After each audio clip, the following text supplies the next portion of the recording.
Before we get into this one, I want you to sit with a question for a second. What does it take to make a woman who controls a battle fleet, who can end a man's life with one raised hand, break a law that has never once been broken in 300 years of her bloodline?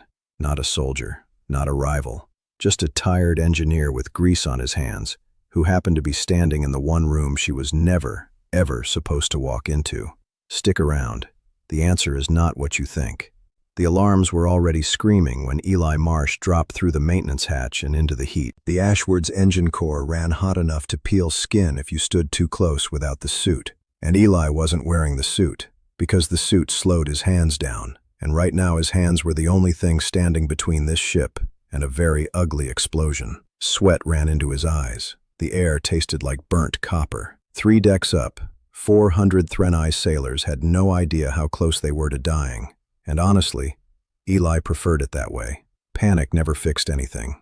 Hands did. He'd been on this ship 2 years, long enough to know every groan in her hull, every place the coolant lines liked to fail, every spot where the builders had cut corners because they never expected a human to crawl through their machine asking why. The Threnai didn't improvise. That was the part nobody back on Earth understood about the arrangement.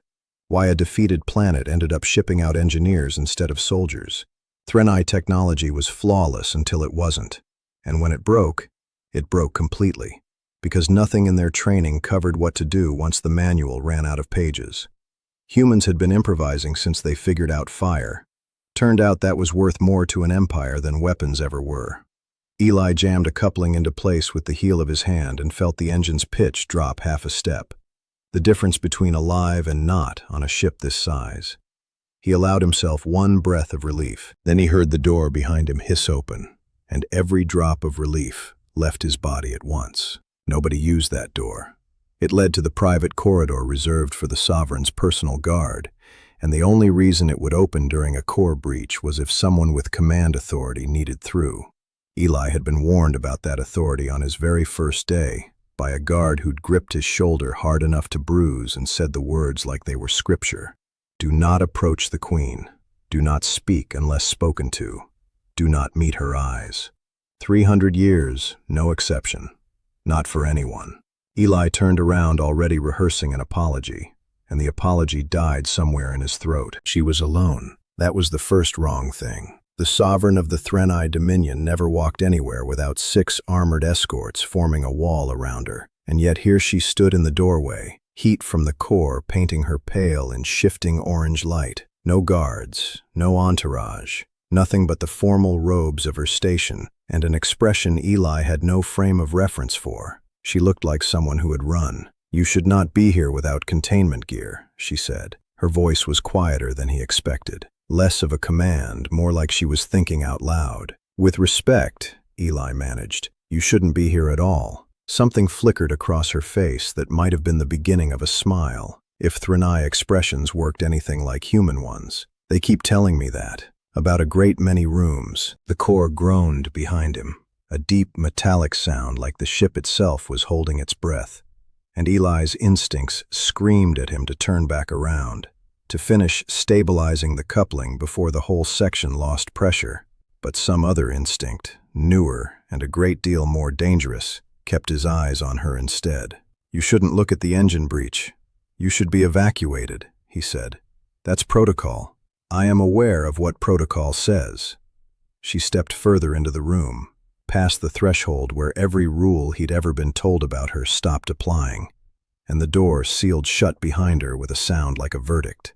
I came to see the one place on this ship no one has ever described to me honestly. Eli stared at her, heart hammering for reasons that had stopped being entirely about the engine. And somewhere behind them a secondary alarm began to climb in pitch, sharp and insistent, the kind of sound that meant they were both about to run out of time to decide what happened next. He should have ordered her out, called for the guards she'd clearly slipped past, reported the breach in protocol. Instead, he found himself doing the one thing nobody had ever warned him not to do, because nobody had imagined he'd get the chance.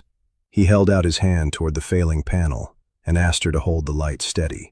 And the most powerful woman in the Dominion knelt beside a human engineer in the heat and the noise, and did exactly as he asked. Vesha held the light without blinking, without flinching, without asking a single question while Eli worked, and that alone told him something nobody back home would have believed. The sovereign of an empire that spanned 40 systems had absolutely no idea how to hold a light steady. She was learning it in real time, adjusting her grip when he glanced at her hands, and there was something almost unbearably human about watching her get it wrong twice before she got it right. "Hold it angled toward the coupling, not at me," he said. "My apologies." She corrected it instantly. "I have never been instructed in anything quite this small before." That stopped him cold, hands still moving on muscle memory alone. "Small? Everything I am taught is about systems, fleets, treaties, the proper distance to stand from a dying world while it surrenders." Her voice didn't change pitch when she said it, which somehow made it worse. "No one has ever taught me how to hold a light steady for someone who is trying not to die in front of me." Eli didn't have a good answer for that, so he kept working, and the silence that followed wasn't uncomfortable so much as it was loaded, the kind of quiet that comes right before someone says something they can't take back. Here's a question worth sitting with while they're down there. What do you call a queen so surrounded by reverence that not one living person has ever told her the truth? Loneliness doesn't always look like an empty room. Sometimes it looks exactly like this. A throne with 400 sailors above it, and not one person beside it. The coupling came free in Eli's hand, and that was when he stopped. He turned it over once, running his thumb along the fracture line, and a cold feeling settled in his chest that had nothing to do with the heat of the core. The break wasn't clean. It wasn't the kind of wear from age or stress, or the 1,000 small punishments a ship like this took every day in deep space. Someone had scored this metal deliberately, in a place no inspection would find unless they were elbow deep in the housing like he was right now. "What is it?" Vesha asked, reading his face before he'd said a word. This didn't fail on its own. He held it up so she could see the thin, two-straight line cut into the alloy. Somebody weakened this on purpose. Recently. Maybe a week ago. Maybe less. Her expression did something he hadn't seen yet. Something that wasn't fear exactly, but came from the same family as it. "You're certain?" "I've fixed enough of these to know the difference between a part that died and a part that was murdered." He met her eyes, breaking a rule he'd been told never to break and didn't care. Somebody wanted this engine to fail. Question is whether they wanted the ship gone, or just wanted whoever was standing near the breach gone. Before she could answer, the comm panel on the far wall crackled to life, and a voice filled the room that made Vesha go rigid in a way the engine breach never had. "Sovereign, this is Castellan Drev. Security has lost your signal for 11 minutes. State your location immediately." Eli watched something close behind her eyes, the openness from a moment ago folding itself away and locking shut, replaced by the practiced stillness of someone who had spent her whole life being watched. "Say nothing," she murmured to him, barely audible over the engine's hum. "If he finds you here without protocol, it will not matter that you saved this ship. It will only matter that you were alone with me. And what happens to you?" "Nothing happens to me." Her voice was flat in a way that didn't sound like confidence. Sovereigns are not punished. They are simply reminded of what they cannot be permitted to want. The comm crackled again, sharper this time. "Sovereign, respond, or I am dispatching a full escort to your last known position." Vesha closed her eyes for one breath, the first uncertain thing Eli had seen her do since she'd walked through that door. And when she opened them again, the queen had come back into her face, smooth and unreadable. She crossed to the panel and answered in a tone Eli hadn't heard from her yet, clipped and distant, every trace of the woman who'd been kneeling beside him a moment ago, gone, like she'd never existed. "I am in the lower engineering deck, Castellan. The breach required my authorization to override containment. I am unharmed." A pause on the other end, longer than it should have been. "You are alone with the human." It wasn't a question, and Eli understood, watching her face in the orange light, that whatever came next would cost one of them something neither had agreed to pay yet. "I was," she said carefully, "until the repair was finished." She looked back at Eli once, something passing between them that didn't need words, a kind of warning and an apology at the same time, and Eli realized with a sinking weight in his stomach that he was about to find out exactly how far 300 years of unbroken law was willing to go to protect itself. Castellan Drev didn't walk into a room so much as fill it. Eli had seen plenty of Threnai officers in 2 years aboard the Ashward, all precise and unreadable, but Drev carried something extra under the uniform. A coiled patience that raised the hair on Eli's arms before the man said a word. He was tall, even by Threnai standards, silver markings tracing down one side of his face like a scar he'd chosen rather than earned, and his eyes went straight to Eli, then to Vesha, then back, cataloging the distance between them. Sovereign. He inclined his head, the smallest possible gesture of respect. You are unharmed. As I told you over the comm. Vesha's voice hadn't softened back into the one Eli had heard minutes ago. It stayed queen-flat, deliberate, each word placed like a piece on a board. The breach was severe. The human stabilized it before containment failure. The human has a name, Drev said, not looking at Eli when he said it, though I confess I have never needed to learn it. Eli Marsh, Eli offered anyway, because something in him refused to stand there and be discussed like furniture. Drev's gaze finally landed on him, nothing warm in it, nothing curious, just a long, cold assessment. The kind of man gives something he's deciding whether to keep or remove. You understand, Marsh, that the law concerning the sovereign exists for reasons older than your service contract. I understand there was an engine about to take out half this deck, Eli said. I didn't have time to file a request first. Quick aside, because you'll want this before the next part lands. Laws like this rarely survive 300 years by accident. Somebody keeps them alive on purpose. Worth asking who benefits most from a queen nobody is ever allowed to get close to. Drev's jaw tightened, almost imperceptibly, and he turned to the workbench where the coupling still sat under the orange light. He picked it up without asking, turned it over exactly the way Eli had, and Eli watched his face for the surprise that should have been there. It never came. Standard component fatigue, Drev said, setting it back down. Unfortunate timing. I will have engineering log the failure. That's not fatigue. Eli stepped forward before he could stop himself. That break was cut, deliberately, recently. Somebody wanted this section compromised. The silence that followed had weight to it. Vesha went still beside him, and Drev's eyes flicked once toward her, a glance so brief Eli almost missed it, before settling back on the coupling like it had personally offended him. A serious accusation, Drev said slowly, from someone outside the chain of command, examining evidence he has no authority to interpret. I've spent 2 years inside this ship's engines. I think I know the difference between worn and wounded. What you think is irrelevant. Drev's voice didn't rise, which made it more dangerous than if it had. I will conduct a full inspection through proper channels. You will surrender the component, return to your quarters, and not speak of this to anyone, including the sovereign, again. Castellan. Vesha's voice cut through the room, quiet but absolute. And for the first time since the comm call, Eli watched her plant her feet like someone who wouldn't move. The engineer reports directly to me regarding any threat to this vessel. That has not changed because you arrived. Drev turned to face her, something passing between them that had nothing to do with the coupling at all. An old argument neither needed to finish out loud. Sovereign, with respect, this arrangement is precisely what the law forbids. Not because anyone doubts his usefulness with machinery, but because proximity has a way of becoming something else, and your bloodline cannot afford that. Not this close to the succession vote. The words landed like a dropped tool, sharp and final, and Eli saw something cross Vesha's face she hadn't meant either of them to see.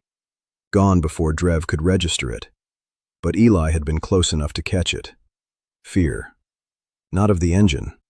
Of him. The succession vote is not your concern, Vesha said, and her voice had gone dangerously soft. Everything that touches your continuation as sovereign is my concern. That is the entire function of my office. Drev picked up the coupling again, slipping it into a pouch at his belt before either could object. I will have this analyzed properly. Marsh will be reassigned off this vessel at first light, transferred to outer fleet maintenance, effective immediately. You don't have the authority to reassign my engineer, Vesha said. I have exactly the authority the law grants me whenever your safety is in question. Drev looked at Eli one last time. Something almost like warning underneath the formality. Something not entirely about politics. Enjoy your final hours aboard the Ashward, Marsh. I'd advise you spend them somewhere other than near the sovereign." He turned and left the way he'd come, the door sealing shut with the same finality Eli had heard when Vesha first stepped through it. And for a long moment, neither spoke, because both understood exactly what had just happened. Somebody wanted Eli gone before sunrise, and it wasn't clear whether that somebody was worried about a broken law or making sure nobody else found what Eli had already found. Eli didn't pack much. 2 years on a ship taught you not to own things you couldn't carry in one bag. And by the time the clock on his quarters ticked past 2 in the morning, that bag sat zipped by the door while he sat on the edge of his bunk, doing the one thing Drev had told him not to do, thinking about the coupling. Here's the thing nobody tells you about a clean break in metal. It has a signature, almost like handwriting. The angle of the cut, the depth, the small hesitation marks where a tool catches and resets. Eli had seen that signature before, 3 weeks ago, on a sensor relay that failed outside the Sovereign's private wing. He hadn't thought much of it then. Relays failed. That was what relays did. But 2 failures with the same handwriting, both close enough to Vesha to matter, stopped looking like coincidence the longer he sat with it. He should have been asleep. Instead, he was lacing his boots back up. If you've ever known something was wrong and talked yourself out of saying it because you didn't have proof yet, you understand exactly where Eli's head was right now. Proof has a way of showing up right when it's too late to matter. The corridors at this hour belonged to maintenance drones and the occasional board guard, and Eli moved through them the way he'd learned to move through every restricted space on the ship, like he had a reason to be there even when he didn't. He wasn't sure what he was looking for until he found it. A service panel near the Sovereign's wing with scuff marks too fresh to be routine. Scratches at the height a tool case would sit if someone had knelt there and worked in a hurry. He was still crouched over it when he heard her voice behind him. "You were supposed to be confined to quarters." Eli turned, half expecting Drev's guards, and found Vesha instead, alone again, wrapped in a plain, dark cloak that did nothing to disguise who she was the moment she lifted the hood. "So were you, I'm guessing." "I am the Sovereign. I am not confined anywhere." But there was no conviction behind it, and they both knew it. She looked down at the panel he'd been examining, her expression shifting from defiance to something colder. "That's the relay that failed last month. You knew about it. I'm told about everything that happens within 100 meters of my door. I'm just rarely told the truth about any of it." She crouched beside him, studying the scuff marks the way he had, and for a moment neither said anything. 2 people kneeling in a hallway at 2 in the morning trying to read a crime scene in the dark. "Same hands did both of these," Eli said quietly. "The relay and the coupling. I'd bet what's left of my contract on it. Drev controls the maintenance logs for both." "I noticed." She looked at him then, really looked, something in her face no longer pretending to be the queen. "I have known him my entire life. He served my mother. He swore the same oath to me that he swore to her. I don't want it to be him." "I didn't say it was him." "You didn't have to." Her voice cracked slightly on the last word, just barely, just enough that Eli heard the person underneath 300 years of protocol. "Tomorrow you'll be gone, and I will be alone in a building full of people who are sworn to protect me, and I won't know which of them mean it." Eli didn't plan what happened next. It simply happened, the way the truest things usually do. He reached out and covered her hand where it rested on the cold floor plating. And she didn't pull away, didn't remind him of the law, didn't do any of the things 300 years should have trained her to do. She just looked at their hands together like she was memorizing the shape of it. "I'm not gone yet," he said. Whatever she was about to say died in her throat, because that was the exact moment the corridor lights snapped from white to red, and an alarm Eli had never heard before, low and grinding, nothing like a routine drill, started rolling through the ship like a heartbeat gone wrong. "That's not a maintenance alert," Vesha said, already on her feet, all the softness gone from her voice in an instant. "That's a breach alarm. Hull breach or worse." A voice cut through the speakers a second later, flat and mechanical, repeating words that turned Eli's blood to ice. "Unauthorized detonation detected. Sovereign's wing. All personnel evacuate to secondary containment." Vesha grabbed his sleeve before he could ask a single question, her grip far stronger than her frame suggested. And when she spoke again, there was nothing royal left in her voice, just raw fear wearing a queen's face. "They're not waiting for the succession vote anymore. Eli, get me somewhere they can't reach me." There's only one place on this ship I trust more than my own guards right now."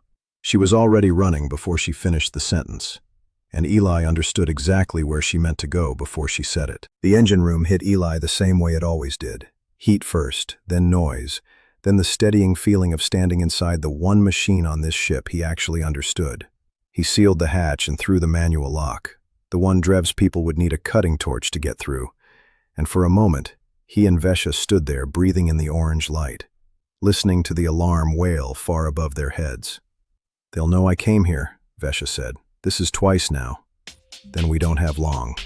Eli was already at the main console, hands flying across controls he'd touched 1,000 times. "Whoever set that charge wanted you in your quarters when it went off. You weren't. Now they either get a second chance or explain why their assassination attempt only managed to kill a wall." Vesha's face went pale, nothing to do with the lighting. Drev, Eli agreed. "He needed me gone, and you alone in a room he controlled. We ruined both halves of his plan without trying." The hatch groaned, metal straining against metal, and a voice came through the seam loud enough to carry over the engine's hum. "Sovereign, open this door. Whatever he has told you, you are still in danger, and I am the only one positioned to protect you." "That's a strange thing to say," Eli called back, "for the man whose logs cover both sabotaged systems." Silence followed, long enough to confirm what neither of them had wanted to believe. If you've been waiting for the moment this story proves what kind of man Drev really is, this is it. Some people protect a throne because they love who sits on it. Others protect it because they intend to sit there themselves, and they've simply been patient about it. "You misunderstand," Drev said through the door, his voice losing its careful calm. "The succession vote would have removed her the moment the council saw weakness. A sovereign distracted by a human, too soft to hold this dominion together. I was protecting 300 years of order from a woman about to throw it away over an engineer." "Protecting it," Vesha said, stepping toward the door despite Eli's hand on her arm. "By killing me in my bed and ruling as regent until the council confirmed you." "Until the dominion was stable," Drev corrected. And the honesty in it was almost worse than a lie. Eli's hands hadn't stopped moving, routing power away from the main grid into the coolant manifold, exactly the way he had 100 times during routine maintenance. Except this time he wasn't cooling anything. He was building pressure behind the door Drev's people were about to cut through. Pressure that would turn a torch flame back on whoever held it the second that seal broke. "You should know," Eli said, loud enough for the corridor to hear. "I rewired this hatch about 90 seconds ago. Cut through it now and you're going to have a very bad night." A long pause, then quieter, almost reluctant. "You would not. Try it." It was a bluff, half real system and half nerve, the kind Eli would rather not have tested twice.